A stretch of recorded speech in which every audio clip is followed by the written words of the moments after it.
This one kind of draws into that more aspect a little bit better. The art is really consistent.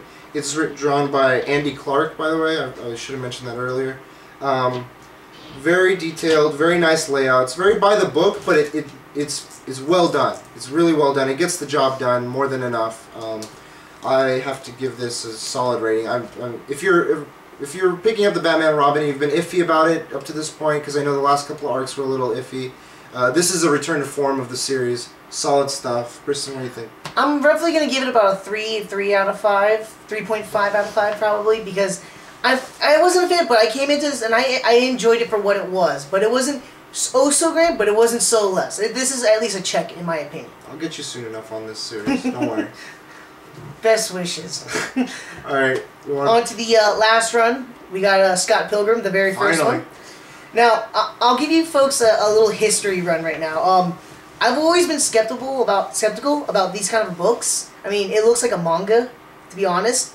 And I've had my history of manga in the past, and I don't like manga. And the moment that Croce mentioned Scott Pilgrim to me, and I've seen this at Barnes & Nobles and at other comic book shops too, and I was like, no, it looks like manga. It's gonna be garbage. I don't care for it. And I looked at some of the artwork, and I was like, it's so manga, it's so anime. I want nothing to do with this. Croce's like, no, just trust me, pick it up, try it. And I lent him my copy of the trade just to give it a shot. There's nothing to lose here. I skimmed the very like 3 chapters worth of it, and I'm like, okay, I want to put this down. Croce was worried that I put this down oh, he's not gonna pick it up. Like, no, I'm putting it down because I want to read the rest of it when I actually buy it myself. You should see the pile he has of comics he has yet to read. God. And I don't know why, but because, as he said, I have this huge pile, but I've set that all aside, and I bought Scott Pilgrim almost weekly now. He's already on number 4, by the way. I have all 5 volumes, and I'm waiting for the 6th one now. And to be honest, I actually really enjoy this series. The best way I could put the series, it's just about a 23-year-old, he's in between a loser and an awesome guy, and he's having his own problems with his ex and getting a new girlfriend, trying to start up his band, and he finally finds this one dream girl, which awkwardly enough is traveling through his dreams, and from there he dumps his old girlfriend and goes. Well, we don't want to give away too much, but I'm just giving the premise right here, and that's pretty much it. He jumps on with his new girlfriend, and she's really mysterious and everything. And the last thing he knows is that now he has to fight 7 of her ex-boyfriends just to make her his official girlfriend.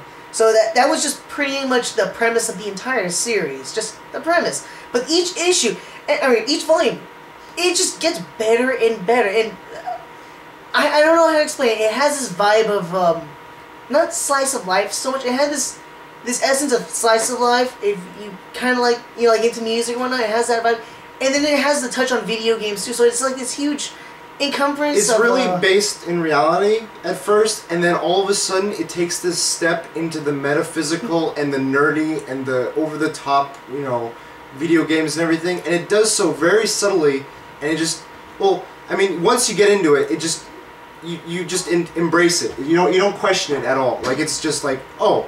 Of course, that he would obviously level up after doing this ability, in reality. I just worked up the courage, to punch Brista in the face. Plus 10, whatever. So it's really humorous in those ways, and the characters are really funny. They're actually doing a movie supposed to be coming out this year, I believe. Yeah. With Edgar Wright directing, Shaun of the Dead director. To be honest, Michael Cera's supposed to be Scott. I don't approve of him. I don't care. He says otherwise. I don't approve of him. But we'll have to see. I'm being unfair and biased, but the comic is very light and humorous, though it's got a solid story. It stays through the whole series. Anyone that wants to take this as manga, I mean, at first glance it looks like manga. Yes. Even I mistook it for manga, but it is very Western-based, Western-influenced. The writer, by the way, is Brian Lee O'Malley. He's Canadian-based writer. Really well done. on the writing. The only other thing I could say about this that would really catch your attention is the character. Attention. Yeah, I know. I have that John Wayne accent. Anyways, but it's the characters in the story that really pull you into it. It's not so much of what's going on about it. It's the characters themselves.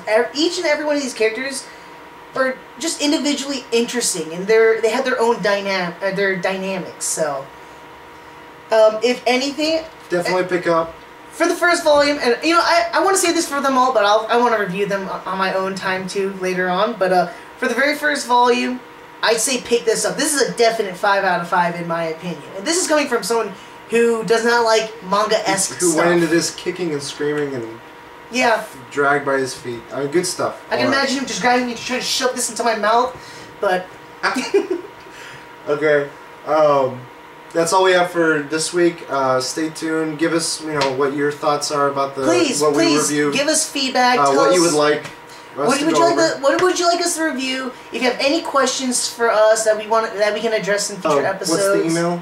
Our email is metalghost7@gmail.com, or you can just message us on the on Facebook or on the Google or the YouTube channel too, and we'll hopefully see you again soon. Thanks. Take care. Laters.